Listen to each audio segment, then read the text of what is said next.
आजकल shorts video में ये तमाम देखने को मिलता है कि कोई कहता है कि इस मंत्र का जप कर लो, कोई कहता है इस मंत्र का जप कर लो, कोई कहता है इस मंत्र का जप कर लो, कोई कहता है ये उपाय कर लो।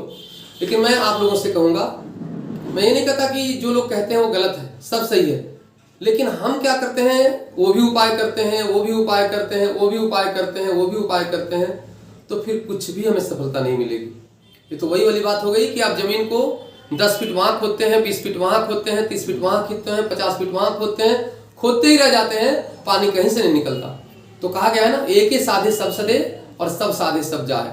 आप किसी भी मंत्र को, एक मंत्र को पकड़िए, ओम नमः शिवाय जपिए तो ओम नमः शिवाय जपिए, यानी कि कोई भी एक मंत्र, ओम गण गणपतये नमः या ओम नमो भगवते वासुदेवाय, किसी भी एक मंत्र को अगर आप श्रद्धा से जपते हैं, हमेशा जपते हैं, बार बार जपते हैं, तो उसका फल उससे मिलने, उससे पैदा होने वाली जो ध्वनि है, जो ऊर्जा है, वो लगातार बढ़ती चली जाएगी, लगातार बढ़ती चली जाएगी।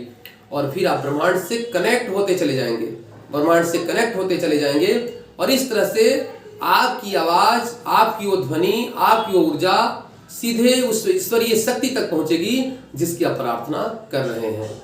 लेकिन कभी आप शिव की पूजा करेंगे, कभी माँ दुर्गा की पूजा करेंगे, कभी भगवान विष्णु की पूजा करेंगे, कभी गणेश जी की पूजा करेंगे, हमेशा अलग अलग देवताओं की पूजा आप कर रहे हैं, अलग अलग मंत्र जप रहे हैं, तो आप कहीं तक नहीं पहुंचेंगे। इसलिए अगर जीवन में सफल होना है तो किसी भी, आजकल लोग नवग्रहों का भी बहुत सारा उपाय करते रहते हैं। सोमवार को चंद्रमा का उपाय करते हैं, मंगलवार को मंगल का उपाय करते हैं। ऐसे मत करिए। हाँ, किसी का अगर कोई ग्रह बहुत खराब है और कभी कोई एक बार कोई उपाय करना है, वो कर रहा है, अलग बात है। लेकिन हमें क्या करना चाहिए, हम किसी भी एक मंत्र को अगर लगातार जपते हैं तो उसका बहुत ज्यादा परिणाम हमें मिलेगा। बस उसके साथ हमारी श्रद्धा होनी चाहिए, हमारा विश्वास होना चाहिए कि हाँ, इस मंत्र में बहुत ताकत है, बहुत शक्ति है, इससे बहुत कुछ संभव है। जब आप उस विश्वास और भरोसे के साथ उस मंत्र को जपेंगे तो उसका परिणाम बहुत व्यापक होगा। तो जरूरत इस बात की है। और जब भी हम कोई मंत्र जपते हैं तो मंत्र जपने से पहले हम एक आसन पर जरूर बैठें और एक दीपक जरूर जलाएं। ये दीपक जला के आसन पर बैठ के जब हम मंत्र का जप करते हैं तो उसका परिणाम बहुत ही व्यापक और अतुलनीय है।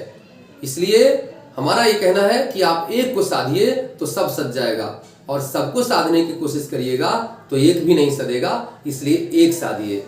धन्यवाद साथियों।